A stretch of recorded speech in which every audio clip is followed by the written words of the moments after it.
deve regular as atividades para o bem de todos, né? Essa é a ação, é a função, né, do Estado como regulador, né, de serviços e bens culturais. Ao Ministério cabe formular, promover, enfim, executar políticas, ações, e o Plano Nacional de Cultura está ancorado na corresponsabilidade entre os diversos agentes da sociedade civil e do poder público. Bom, vocês estiveram aqui em Campos, eu não sei quantos de vocês, se vocês participaram, conferências municipais de cultura. Na verdade, a área da educação está bastante acostumada às conferências nacionais de educação.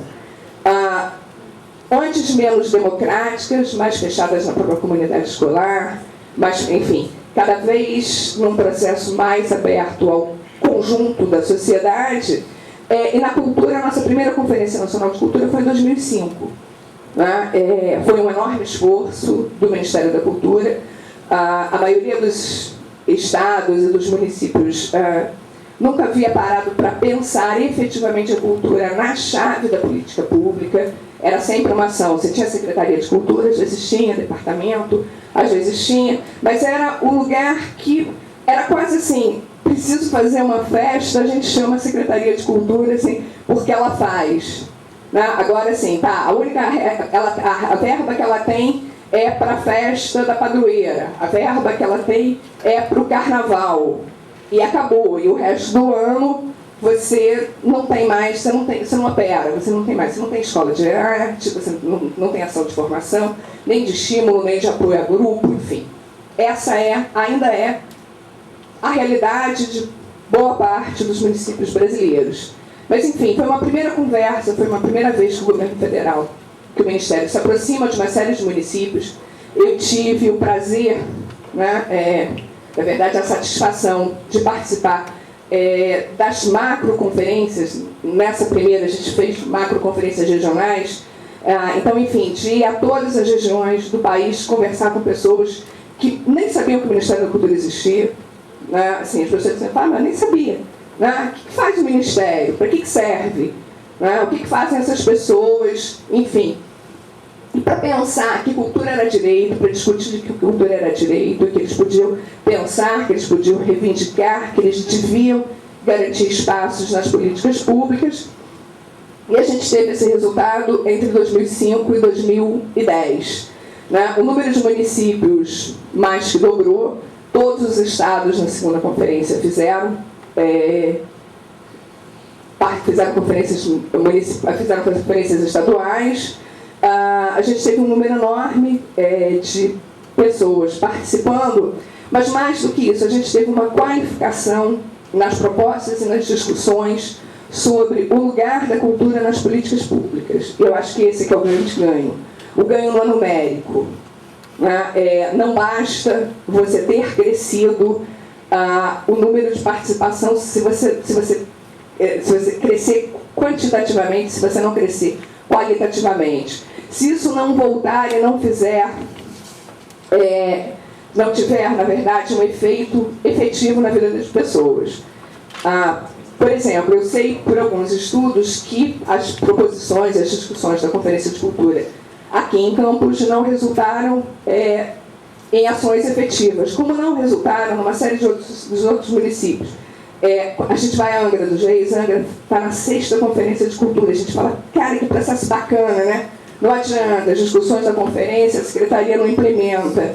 Então, você fica entre um discurso participativo e uma prática autoritária por parte do poder público. Porque ele convoca, isso assim, uma insanidade, porque ele convoca.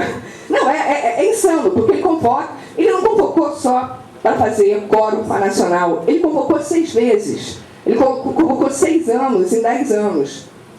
E não efetiva as decisões das conferências. Então, tem algo muito esquisito nesse processo, mas o discurso somos democráticos participativos.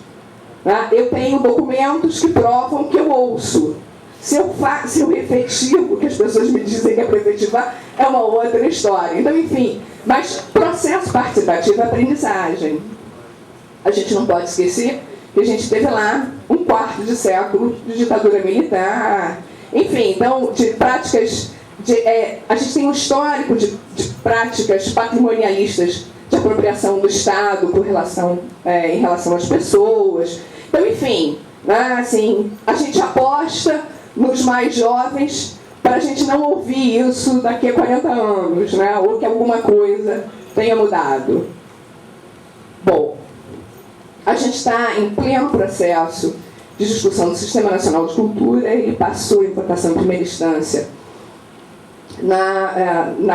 com os deputados, está indo para o Senado. E qual é a grande questão? Bom, aqui a gente tem um histórico, né? O processo do Sistema Nacional de Cultura começou lá em 2005, porque às vezes a gente lê lá no jornal e fala assim, foi aprovado o Sistema Nacional de Cultura, e a gente esquece da história que está por trás da construção daquilo que foi aprovado. Eu vou dar para vocês um exemplo que não tem nada a ver com cultura, mas eu lembro que quando a gente teve um plebiscito sobre armas, muitas pessoas disseram assim, mas não sei de onde é que veio isso. E outras lembravam, a gente assinou muitos anos antes petições para um plebiscito sobre a questão do desarmamento. No momento em que nas grandes cidades a situação estava muito grave. E aí o plebiscito veio 6 anos depois, e algumas pessoas disseram assim, mas nem lembravam. Quer dizer, nós temos uma prática de apagamento da memória de algumas questões muito importantes. Então, eu, óbvio, né, como historiadora, faço sempre questão de reconstituir aqui o processo e entender. A gente está aqui hoje porque tem um lastro, tem uma história, tem um processo que nos permite estar aqui desta forma ou de outra forma. Então é importante que a gente não esqueça de olhar um pouquinho para trás e entender o que aconteceu e que fez que a gente tenha chegado aqui dessa maneira. Bom, então a gente tem o protocolo de intenções, a construção das câmaras setoriais, porque também é muito importante que as áreas, que as linguagens estejam organizadas para dizer para o governo o que para elas é importante em termos de política, porque senão ele vai decidir unilateralmente. Então ele precisa, unilateralmente, desculpa, então ele precisa, na verdade, de subsídios de informações. As câmaras deram origem aos colegiados nacionais que estão hoje representados no Conselho Nacional de Política Cultural. As conferências, os ciclos de oficinas, o próprio conselho e o plano. Pode passar. Bom, os principais elementos, a ideia do Sistema Nacional de Cultura, ela é muito próxima ao sistema de saúde, ao SUS. A ideia é que você possa ter repasse do governo federal para os governos estaduais e para os governos municipais, para finalidades específicas, sem que esse dinheiro se perca na confusão da máquina pública.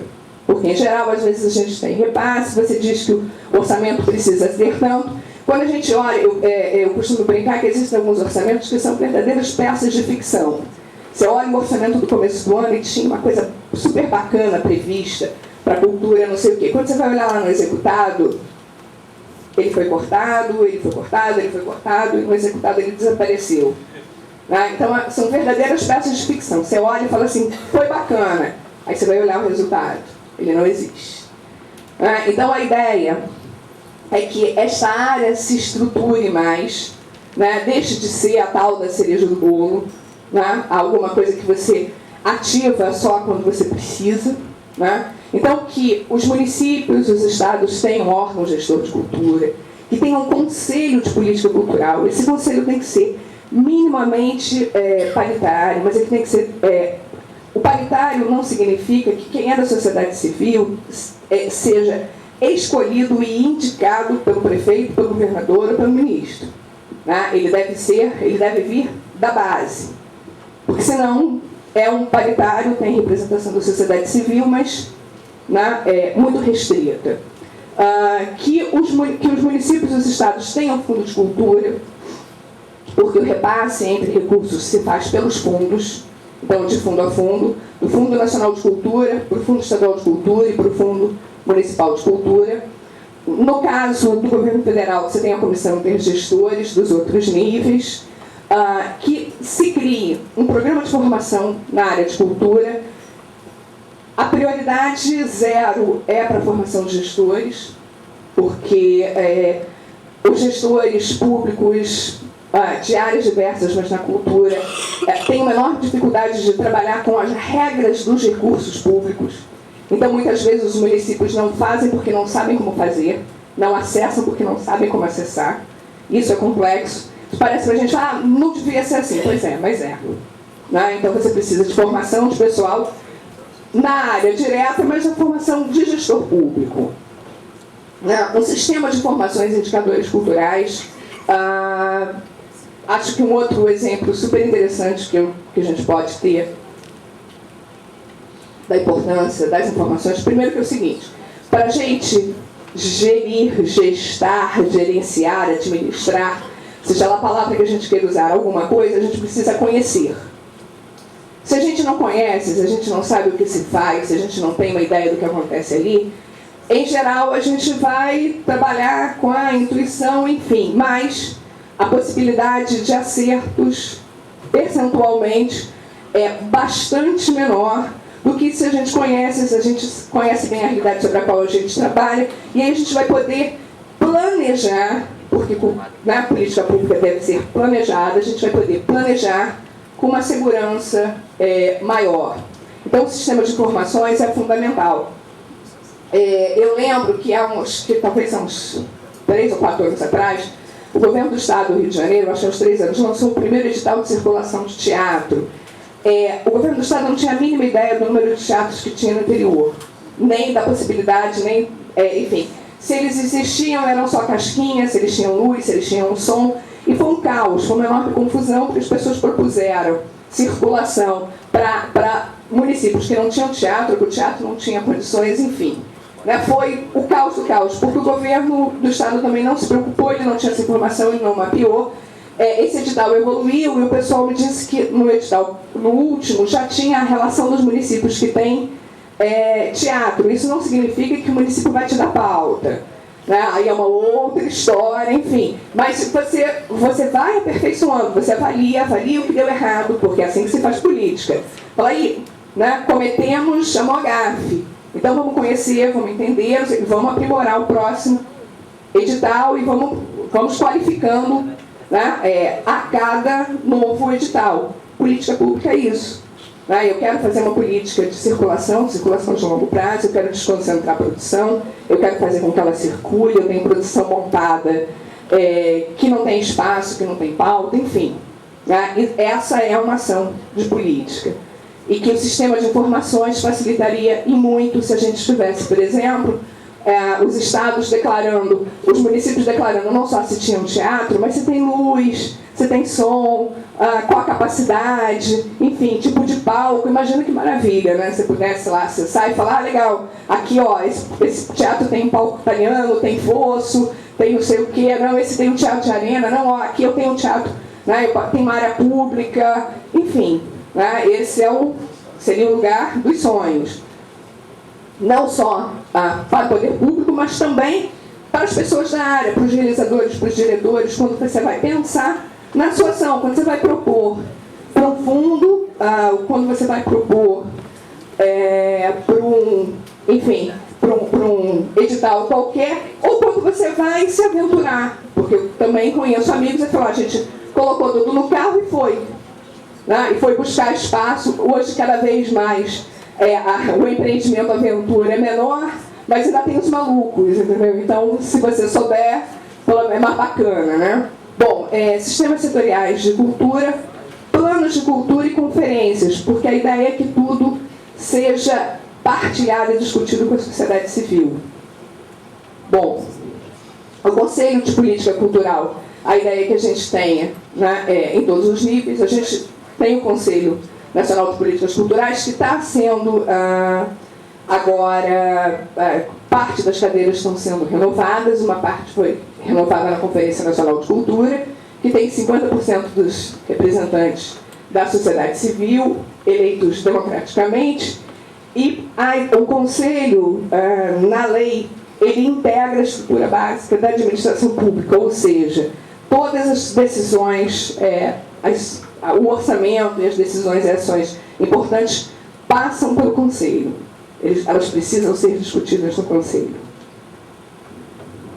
Bom, né, no caso dos conselhos, a gente tem alguns grandes desafios, né, que é garantir a efetividade desses órgãos e o respeito à decisão que se toma ali, a questão da autonomia, porque a gente, inclusive eu falei antes para vocês que a gente tem, apesar de teoricamente ter que ter 50% de representação pública e 50% de representação da sociedade civil, a gente tem sempre uma pressão sobre a indicação da parte da sociedade civil. Né? E a questão que, efetivamente, que os conselhos também estejam preparados para acompanhar, para entender a lógica da política pública. Da mesma forma que você precisa formar o gestor, você precisa formar o conselheiro. Não adianta o sujeito dizer que o bacana era fazer isso, mas o TCU não deixa. Não é assim. Então, você precisa, esse sujeito que vai representar a sociedade civil lá, no órgão público, ele também precisa conhecer um pouco de burocracia de máquina pública. Porque senão, né, a função dele também não vai ser efetivada. Bom, passou? Bom, e aí assim, a gente tem mais 2 quadros para abrir, para discutir questões que para mim são questões ainda do presente que precisam ser resolvidas.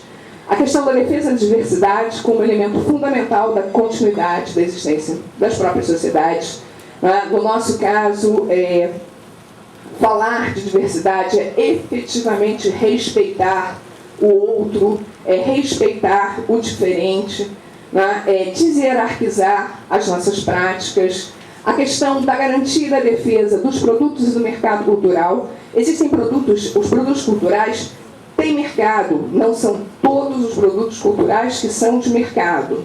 Mas a gente também precisa brigar pela nossa cota do cinema nacional. A gente precisa brigar pelo nosso mercado para os nossos produtos. Nós somos baixos consumidores de produtos culturais próprios. Nós somos altos consumidores de produtos culturais importados.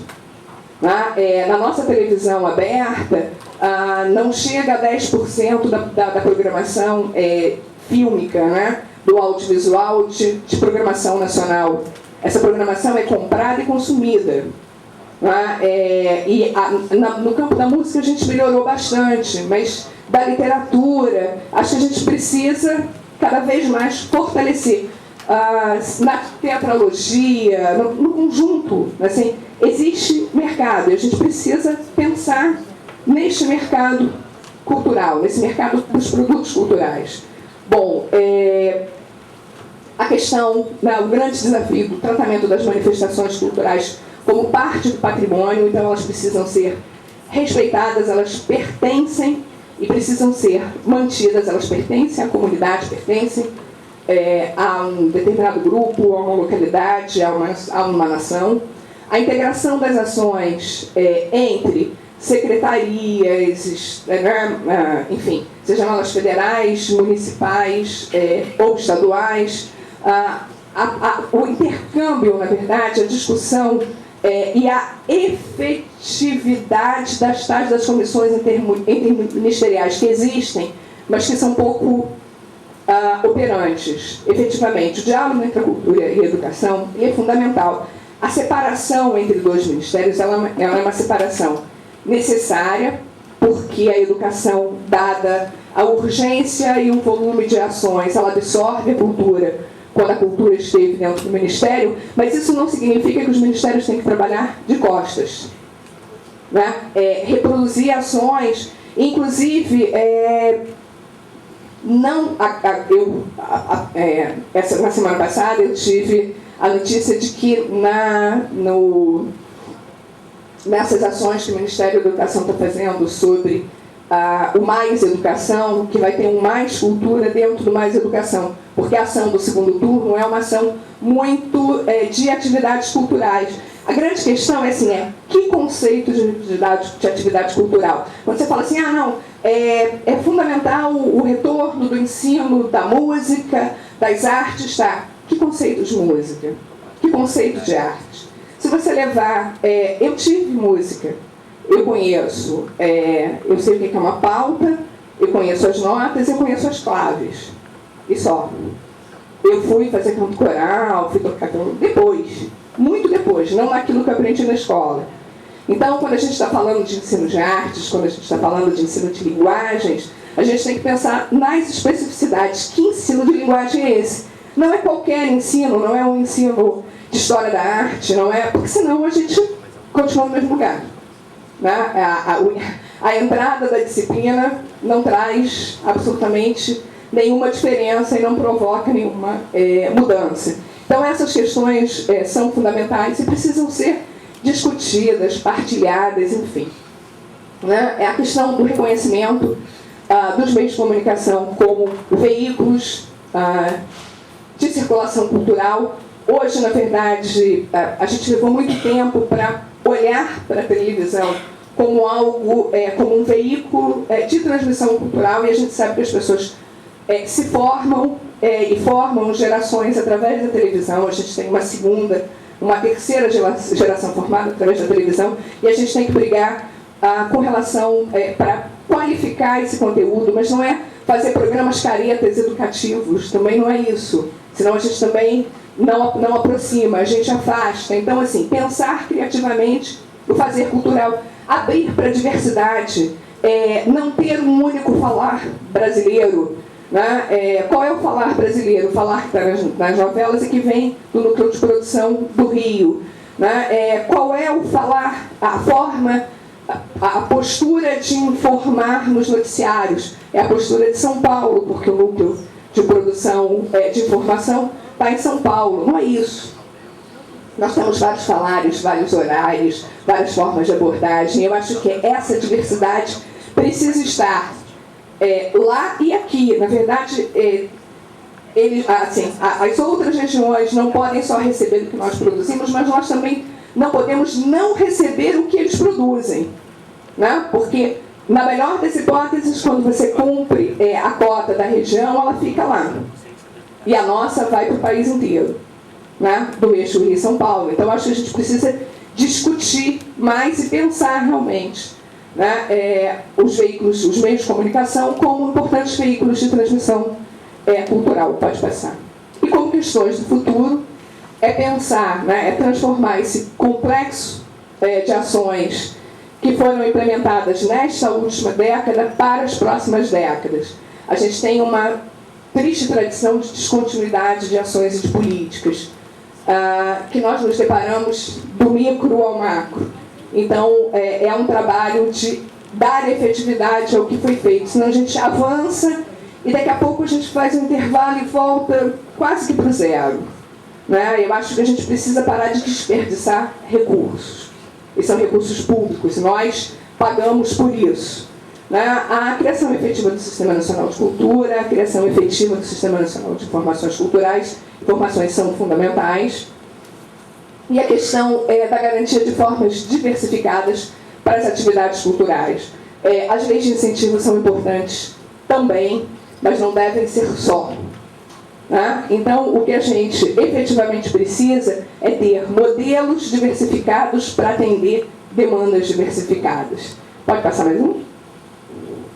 É isto, né? Para mim, na verdade, eu peguei lá uma outra fala do Nivon, que investir em cultura significa investir em tolerância, em diversidade, em criatividade, mas também em emprego, em tecnologia e em desenvolvimento cultural.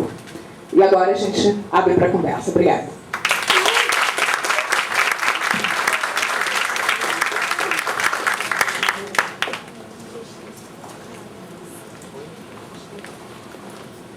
Aqui para conversar um pouco com esse grupo. E aí, gente, algumas perguntas, uns 10 minutinhos para a gente poder fazer as perguntas, para poder partir para a segunda parte, que é a entrega de certificados, né, a premiação e o encerramento do PESCIF. Quem gostaria de fazer alguma pergunta, ficou alguma dúvida, nosso reitor, nossa pró-reitora, um monte de dica, né, Paula, hein? Para a nossa Câmara de Arte e Cultura, né? A Aline vai fazer. Vamos lá, Aline. Conseguiram funcionar aí? Está ali onde?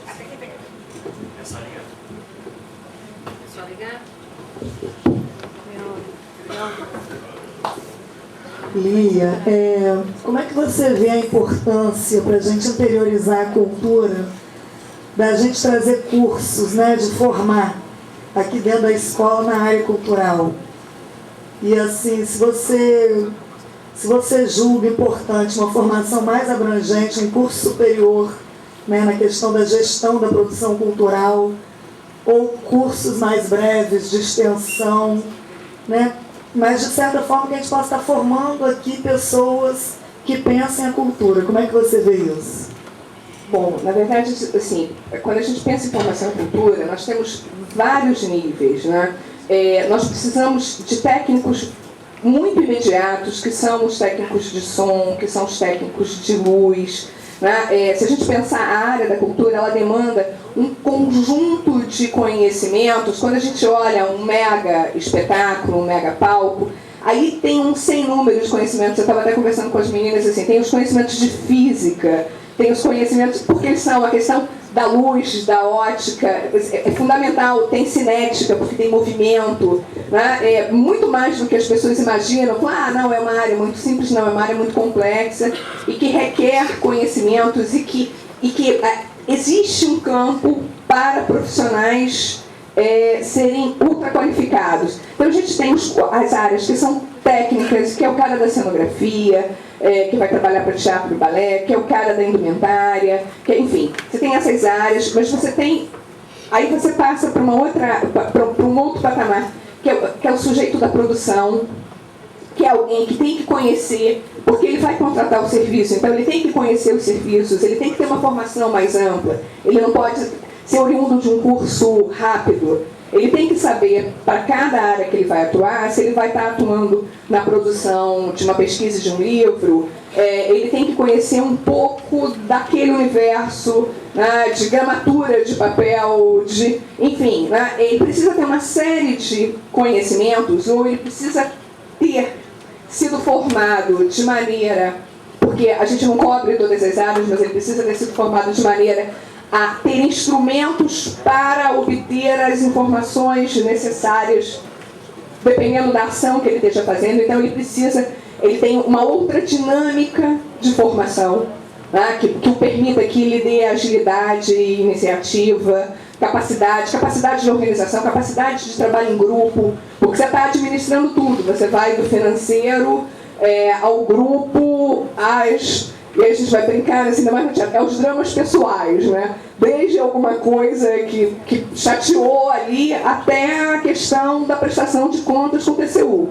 O sujeito vai responder, ele está lá na produção, se a gente está falando do lugar que a gente fala hoje, que são das leis de incentivo, e é verdade, elas são as maiores fontes de investimento. Então você tem esse sujeito, e a gente tem ainda um outro, que a gente diz que é o gestor, que é o cara que consegue planejar a longo prazo, que sai, você tem um sujeito que está na produção, e aí é um momento específico, com começo, meio e fim, e aquele cara que pensa o conjunto dos produtos, a articulação entre as ações, o diálogo, se ele tiver numa instituição pública, e a gente tem bons gestores nos Centros Culturais do Banco do Brasil, no Instituto Santander, no Instituto Itaú Cultural, é aquele cara que tem um olhar, que olha